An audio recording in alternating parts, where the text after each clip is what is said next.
Welcome to MarsCast, the official podcast of Mid-America Reformed Seminary, where faculty and friends explore the depths of faith, unpack biblical truth, and engage with the critical issues of our time. Joining me once again is Dr. Alan Strange, interim president of the seminary and professor of church history. How are you doing today? I'm doing very well, and it's good to be with you and our listeners.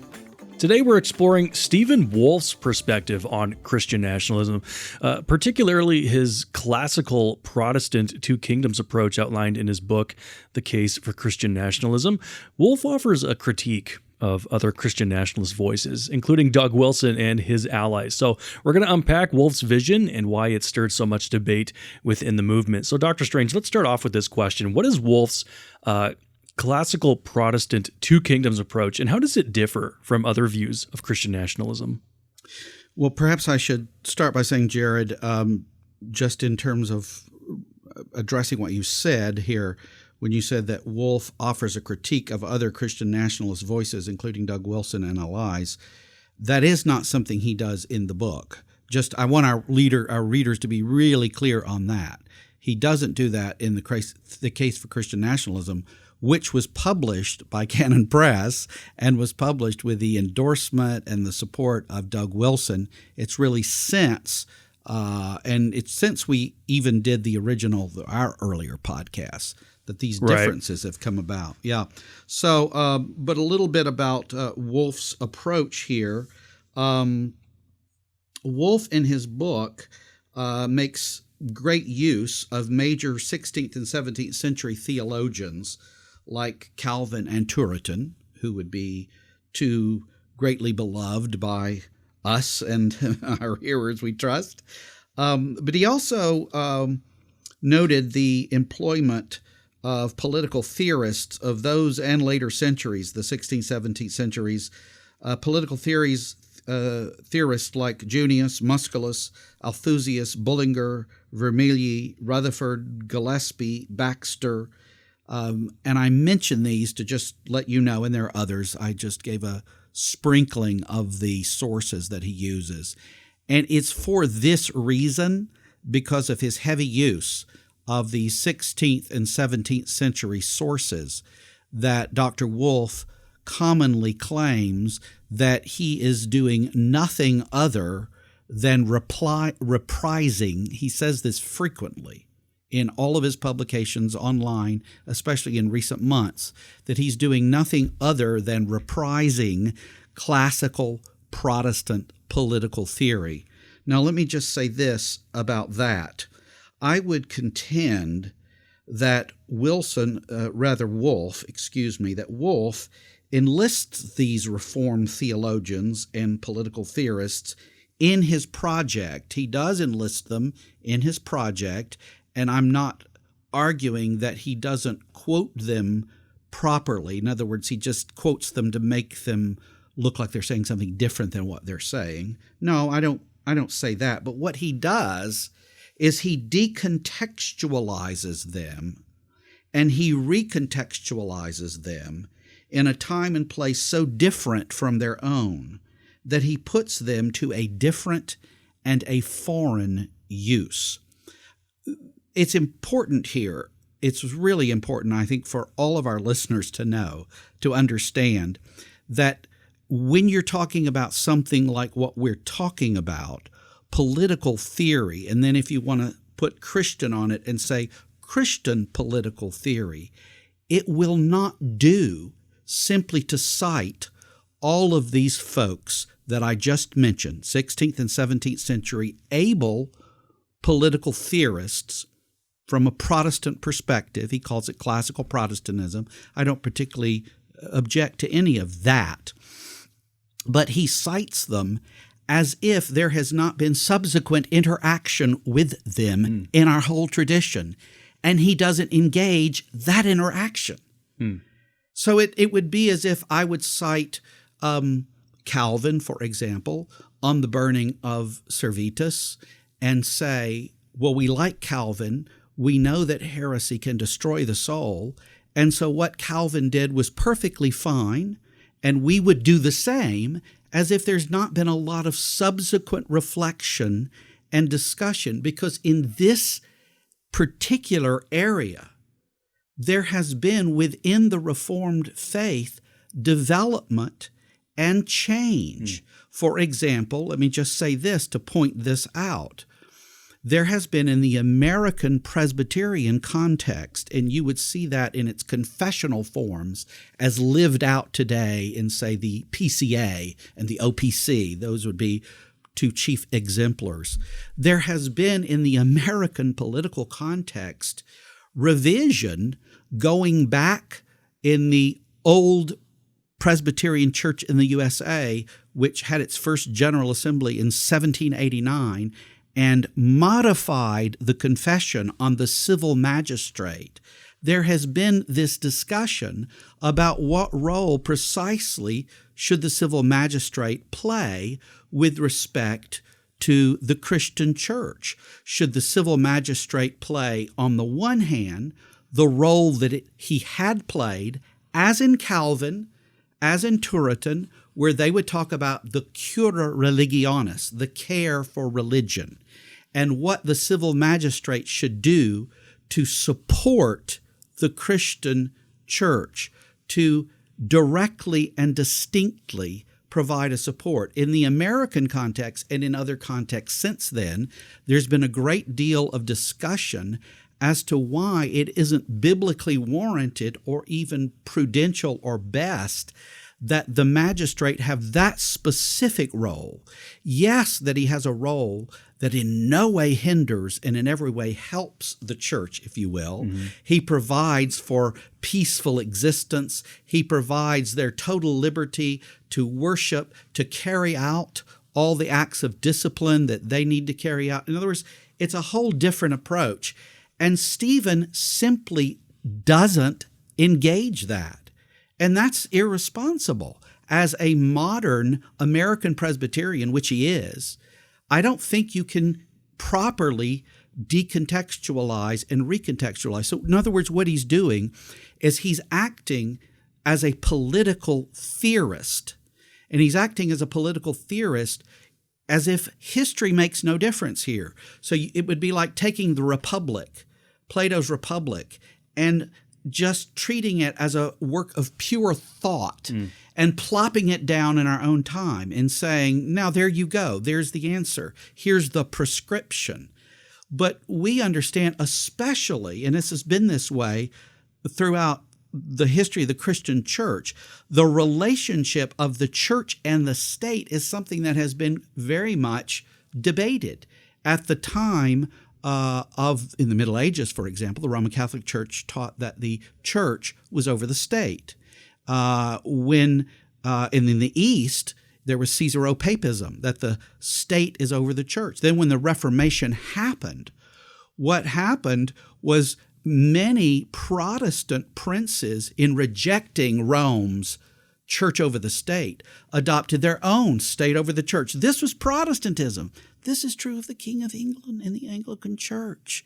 It's the view was it's the state over the church, which is Erastianism. But we have come to say we don't want either the Roman Catholic view of church over state, nor do we want the Erastian view of state over church. And during the time of the Reformation, they were trying to work this out. And I would submit to you, and it's not only true in the Presbyterian sense. Let me just say for a moment, take a break from the Presbyterian, which Dr. Wolfe is. Let's speak about the Reformed. Article 36 of the Belgic Confession, which addresses the role of the civil magistrate in the same sort of way, has been modified.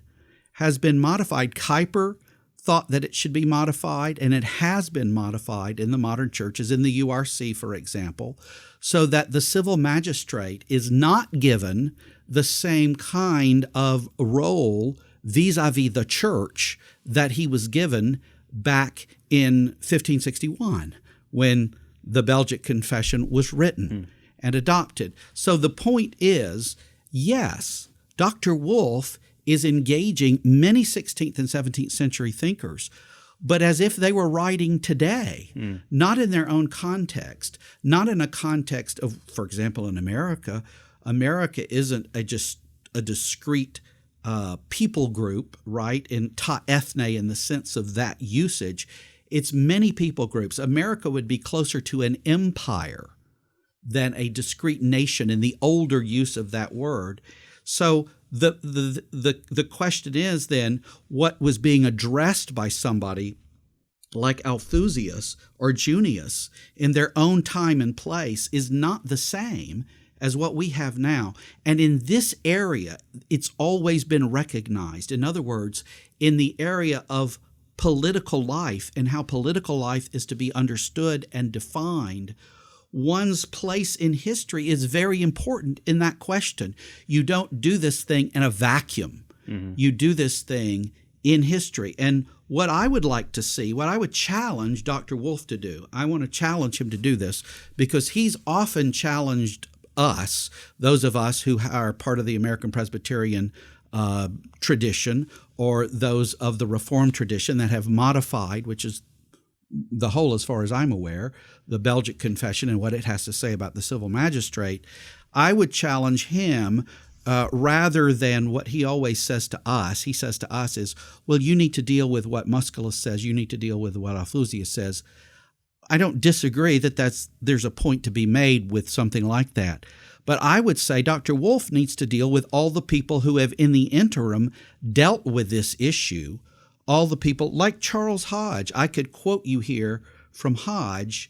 He's a 19th century American figure, and his writing on the question of church and state, if I may, this is an article called The Relationship of Church and State. It was written during the Civil War in 1863 and published in the Biblical Repertory and Princeton Review. And he's talking about how the state and church should be properly separate. He says here, the only means which the state can employ to accomplish many of the objects said to belong to it, plans and penalties, are inconsistent with the example and commands of Christ. He means if you have an established church or if you have the civil magistrate playing this strong role in the society. He says, with the rights of private Christians guaranteed in the Word of God, that is to serve God according to the dictates of his conscience, they are ineffectual to the true end of religion, which is voluntary obedience to the truth, and they are productive of calculable evil when they're being forced by the magistrate. The New Testament, therefore, does not teach the magistrate is entitled to take care that true religion is established and maintained, that right men are appointed to church offices, that those officers do their duty, that proper persons be admitted and improper persons be rejected from the church, or that heretics be punished. And on the other hand, by enjoining all these duties upon the church as an institution distinct from the state, it teaches positively that they do not belong to the magistrate, but to the church. If to this it be added that experience teaches that the magistrate is the most experienced teaches, Hodge says, the magistrate is the most unfit person to discharge these duties, that his attempting it has always been injurious to religion and inimical to the rights of conscience, we have reason to rejoice in the recently discovered truth that the church is independent of the state and the state best promotes her interest by letting her alone. Now, this isn't something written last week by some roaring liberal American. This is something written by one of our respected, established Orthodox theologians of the 19th century. And I just don't see Dr. Wolfe having really dealt with this sort of thing. Yes, he is arguing something that was argued in the 16th and 17th century. And you might say, yes, but so was justification by faith alone. This has never been put at the same level as that. Our fathers admitted in their writing that the relation of church and state and the precise role of the magistrate is one of the most difficult issues that has faced and does face the church. So Wolfe criticizes Wilson and his group. Are his critiques fair, or do you think they're overstated? Yeah, it's interesting to me that of late, especially I should say that this discussion that we're referring to, this internecine debate, is so current it's happening right now. It's so who knows what the latest thing that's been said is. But I thought it was particularly interesting, and I was rather dismayed to hear a very recent podcast of Dr. Wolfe in which he basically critiqued Wilson and company that we mentioned earlier as not really being Christian nationalists. He's the one who defines what Christian nationalism is, and it's just accidental that Wolfe even takes that name, Christian nationalist. And I understand what he means in terms of just the nomenclature, and that he is seeking to approach things politically and not theologically, so to speak. But I think, no, I don't think he has been or is being fair to Wilson.